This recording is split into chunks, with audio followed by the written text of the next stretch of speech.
Hello football fans.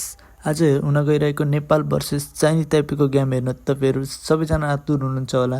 म पनि आतुर छु। आज हाम्रो नेपालको गेम रहेको छ 6:15 यसको लाइभ चाहिँ आउनेछ युट्युबमा फिफा प्लस भनेर सर्च गरेपछि गाइज। र आजको गेम एकदमै टफ हुनेवाला छ किनकि धेरै जस्तो टुर्नामेन्टहरू जितिसकेको हाम्रो चाइनिज ताइपेसँग हाम्रो नेपाली टिमको गेम छ।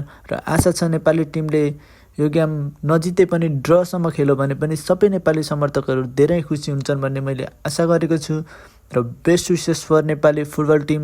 र आजको गेम चाहिँ एकदमै टफ हुनेवाला छ। हाम्रो धेरै जस्तो खेलाडीहरू गेममा नहुन सक्नुहुन्छ आज पनि। साम्बा हुनुहुन्न र लगायत अरू गीता सबिता जस्तो इम्पोर्टेन्ट प्लेयरहरू नहुँदा त हाम्रो टिमलाई त एक त धक्का लाग्ने नै छ। तर पनि आशा छ यङ प्लेयरहरूले आफूले पाएको चान्सलाई सदुपयोग गर्दै खेल देखाउँछन् भनेर। र जय नेपाल, जय नेपाली फुटबल।